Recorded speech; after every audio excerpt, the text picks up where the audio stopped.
Welcome to another Litter Media Live special edition, brought to you by Classic Brands. We're talking with the retired Lieutenant Colonel Robert Leach, Bob to his friends.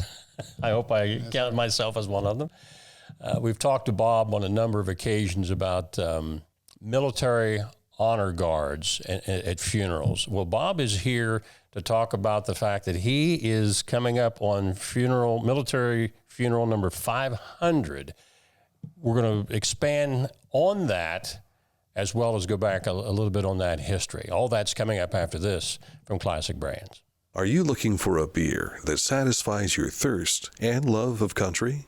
Armed Forces Brewing Company brews beer for patriots. Celebrate freedom with every sip. Armed Forces Brewing Company. Freedom never tasted so good. Mike Smith of Litter Media Live back with you with again, retired Lieutenant Colonel Bob Leach. Bob, this started for you not actually serving at a funeral, but receiving your father's flag back in 1975. Yes, sir. Back when I was 16 years old at Arlington National Cemetery, by rights, I think my mother should have received the flag, or an older sister, but she felt it was very important that I receive it. Already at that point, I was looking forward to a career of my own in the military. So that was the first presentation of flag that I was involved with, was being handed the flag that day. Obviously, that impressed upon me just how important and how solemn that moment is. And so as we talk about military funerals, what I have the honor of coming up on here is the 500th flag that I have presented. I've been to a number of other funerals that I don't count on that list, but as far as actually handing the flag to a family member and saying the words that are said at that point, that's actually going to happen tomorrow at the funeral of Richard Edwards that's going to be at the Green Lawn Cemetery Columbarium. What is required, again, we've talked about this in the past, but we're always assuming we're talking to people that have not seen previous interviews, as far as being able to have a military funeral for the deceased. Yeah, that's a good thing to go over now. Any individual who serves in the military and receives any type of discharge other than a dishonorable discharge is entitled to a military funeral. So that includes those who serve 20 years. That includes the ones who maybe for whatever reason don't even finish the enlistment that they signed up for. If they served in the military, they are authorized a military funeral. Normally, the way for a family to get that is to just bring that to the attention of the funeral director that they meet with after their loved one passes away. And we have some awesome funeral home here in the area that are very attuned to what needs to happen and how they notify the honor guard. When there's a military funeral, what that consists of is the honor guard being there to fire 3 volleys over the graveside, to fold and present the flag, and then also the bugler plays taps during that funeral. Families can request active duty military to come in and be a part of the presentation of the flag. The active duty military for a veteran does not normally bring a rifle squad. The Veterans Honor Guard continues to handle that aspect of it. Now, the first flag that you presented was when you were still in the active service. That's correct. So I mentioned that a family can request active duty military members, and a little bit how that works. Various units are tasked to provide funeral support on certain occasions. And so that consists of 2 or 3 people to go to the funeral and fold and present the flag. So in 1995, December 29th is one of those things that sticks in my mind. I was on active duty with the 1st Infantry Division at Fort Riley, Kansas, and a local veteran had passed away and was going to be buried in the cemetery at Fort Riley. This individual had gone into the Army in 1939 and had actually served as a cavalry officer in the final days when the cavalry was still training with horses, although they were moving over to mechanized vehicles at that point. He rose to the rank of lieutenant colonel during World War II. And I remember the importance of that day, and I called the soldiers together that had just been picked by their sergeant that morning. Okay, you guys go and bear the casket, serve as pallbearers, and fire on the rifle squad. I called them all together and told them a little bit about Colonel Ridenhour, who was the individual who was deceased, and what he had done during World War II, and talked to them about how what we were doing that day was tying off an important end of history. When I presented the flag to his widow, the line is, "On behalf of a grateful nation, this flag is presented as a loving token of appreciation for the honorable and faithful service of your loved one." And I mentioned the fact that he had served during World War II as an officer in the 12th Armored Division, because that is what he related 2 years later, was the unit he had been in, and not just the fact that he had been in the service. So after my time at Fort Riley, I went through about 5 years where I did not do any funerals. I was deployed to several different places: Germany, Hungary, Bosnia, Ecuador, Turkey. But during that time, I served as one of the Army historians. And so that was a very intense time where I was learning the history of the soldiers that were serving, and the importance of how every single veteran fits into that history somehow. So my final assignment in the Army was at Fort Sheridan near Chicago, Illinois, and I was back on the duty roster, where I was occasionally receiving the requirement to go do funerals in the Chicago area of veterans who passed away there. But also, by that time, I had reconnected with my father's World War II unit, the Veterans Group. And so as some of them were passing away, the family would contact me, and if I was available and could travel to wherever the funeral was, I presented the flags to some of the men who served with my father's unit during World War II. So that was a very important function and honor for me to have at that point. When I retired from the military in 2002, I came back and began teaching at Huntington School, and became a member of the local veterans organizations, and would go out with the Honor Guard during the summers or on Christmas vacation, weekends, and things like that. Sometimes, if I knew the veteran who had passed away, I'd even arrange for a substitute teacher that day to cover my class, so I could come and be part of the presentation of the flag to the family. And you taught history, of course. Yeah, and teaching American history, and again, very closely connected with what I was doing with the Honor Guard. So in 2019, 2020, of course, the COVID pandemic hit. We even had a short period where we were suspended from doing funerals because there was so much concern about transmission of the virus. After that short submission in May of 2020, we resumed. We were doing the funerals wearing masks at that point. A person who'd been very involved with the veterans community, Neil Miller, had passed away, and I presented the flag to his wife, Mary, at that time. And I resigned from the teaching position, and since then have been involved in almost every funeral that the Honor Guard has done. So it's been an average of about 100 a year.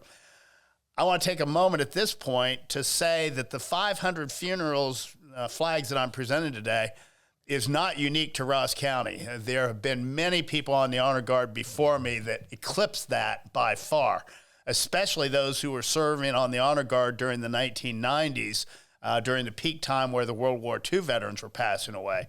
Nationwide at that point, some people remember hearing the statistics, 1,000 World War II veterans were passing away every day. And here in Ross County, the Honor Guard was doing upwards of 200 funerals a year, whereas now we might hit 100 in a year. So some of the people who were on the Honor Guard at that time, Don Porter, Herb Thomas, Mike Clymer, far exceeded 500 flags that they presented. What they didn't have was a specific record where they knew number one was Colonel Ridenhour, and when they got to number 500. Additionally, I want to add, even today, when the active military shows up at a funeral to fold and present the flag, I don't count that as one of those that I present the flag. I'm at that funeral. I might participate as a member of the rifle squad. I might still say some things, but those are done by the active military, and I don't handle those.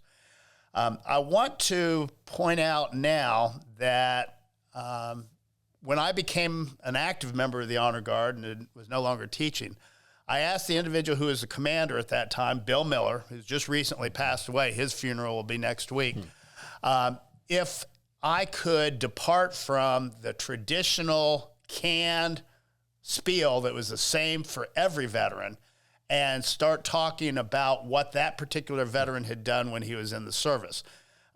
That requires basically just translating the military records that's full of acronyms and abbreviations and codes, and family members who were never in the military can't make heads or tails of that. On the Honor Guard, we have people who are from all services, and we can figure out what each one of those things mean, the abbreviations for ranks and things like that. And so using some of the skills I learned as a teacher, I'm just explaining to the family what that loved one did while they were in the military. And sometimes the family tells me afterwards, they knew Grandpa was in the military, but they never knew the specifics that we're able to tell them at the funeral. You were, this was in COVID, but it's when they started allowing funerals at least to be maybe graveside services. Sir. You were at my father-in-law's funeral. He was a Korea Army era veteran. And that was the first time that I'd ever heard what you're talking about right now, explaining what his duties were, because I'd heard the prepared canned spiel, as you said, but I'd never heard it given to detail what he did. And I thought, that's really incredible. And it's a real honor to be able to do that. And we get a lot of feedback like that from family members. So additionally, I want to talk a little bit about some of the high-profile funerals I've been involved with. Some of the funerals I've done the most work for, the military has come in, the active duty folks have come in to present the flag. So when Joseph Hoffman's remains were brought back from Pearl Harbor 50 years or even longer than that, 70, 80 years after he had been killed in the Pearl Harbor attack in 1941, the Navy came in and presented the flag. But I had worked with Jonna Pulver at the Veterans Service Office. She and I had worked for months on all of the coordination for that. Some people remember the story of Ward Thomas, who disappeared from the VA hospital in 1972 and was finally identified in the last 2 years.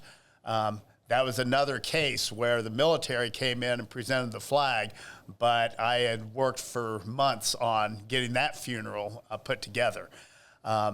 So there are also, in the 500 flags that I presented, there have been a number of very meaningful presentations. Some of my friends, Bill Eblin, Hal Blosser in the veterans community, classmates of mine who graduated with me from Chillicothe High School in 1976, people from my church, and also some of the men who had been my teachers back when I was in junior high and high school and had been veterans and have since passed away. Also my scoutmaster, Irk Pashano, to be able to present the flag to his family so many years after I had been in his Boy Scout troop. Those are all very personally meaningful to me. But some of the funerals we show up, some of the saddest ones are the indigent veterans. Sometimes it happens if somebody passes away at the VA hospital and there's really no family. It's kind of easy to do a funeral when there's hundreds of people there, and you know the family's going to be taken care of, and the veteran will clearly be remembered. There have been funerals where it's been the Honor Guard and the funeral director are the only ones there. And in a way, to the Honor Guard, those become the most important funerals we do. And I go and talk to the people on the rifle squad about what that veteran did and how we have assumed the role of becoming that veteran's family. Because, you know, people say the military is a brotherhood, a sisterhood, and that time when there's a burial of a veteran that has no family, that becomes the most important. And you've worked very closely with members of the clergy in the community over the years. Definitely. I want to give it's an honor to work aside people like Obadiah Harris, Troy Gray, Rick Hartley, Jim Wade, Rick, and we've developed some teamwork. Yeah. They know kind of where I'm going to come in, what I'm going to say, and we normally have the ministerial portion first, and then we follow that, and then end the funeral with a presentation of the flag to the family, and then the minister will close with a short prayer. Any funeral we show that the honor guard is tasked to do, that somebody happens to be there in uniform, a member of the family, even if it's a grandchild or a nephew, if they are in uniform, we will approach that person and ask if they would actually like to hand the flag to the widow or to their mother. In those cases, I still count that as one of the flags I present because I'm right there saying what needs to be said. But I think it's very meaningful. Sometimes the family has never met me before, but the person that's there in uniform that's in the family, they'll remember that it was that person who actually handed the flag to the deceased, to the family members. We also have a couple of people on the honor guard that are veterans and can still fit into the uniform they wore as veterans. Military regulations allow for wear of uniforms at military funerals. So Joe Boss is an Air Force veteran. Ryan Varney is a Navy veteran. If the funeral is for a veteran of the Navy, a veteran of the Air Force, we will get those folks to show up and actually hand the flag to the family. And if it's an Army veteran, I wear my Army uniform to perform that function as well. So we wanted to close this segment. We're going to talk about something else here in just a moment. You need veterans to participate. How do they do that? Okay, so I think there's been a banner on the screen that gives a number of our Veterans Service Office. Whoever answers the phone there, if somebody says, I'm interested in the honor guard, they'll know the information to take. And so anybody who is a veteran, and we'll even take some non-veterans as we talk to them, somebody who's just community-minded and wants to assist in this way. The Honor Guard provides all the uniforms to our members, so there's no cost to be on the Honor Guard. There's no requirement for haircuts, weight regulations, and things like that. So any veteran who wishes to participate in that, we are delighted to take on new members. Ideally, we have 7 members on the rifle squad and then a couple others to assist in a funeral. So to really do a funeral justice, we should have 10 to 12 people. We can do it with far less. We've done funerals with as few as 5, and they're still very somber and well-done occasions. But if there are folks that are listening to this that are interested in doing something along this line, we would be pleased to hear from you. And for those, by the way, listening to Litter Media Radio that can't see the number that Bob referred to, that number to call is area code 740-772-1600. That's 772-1600.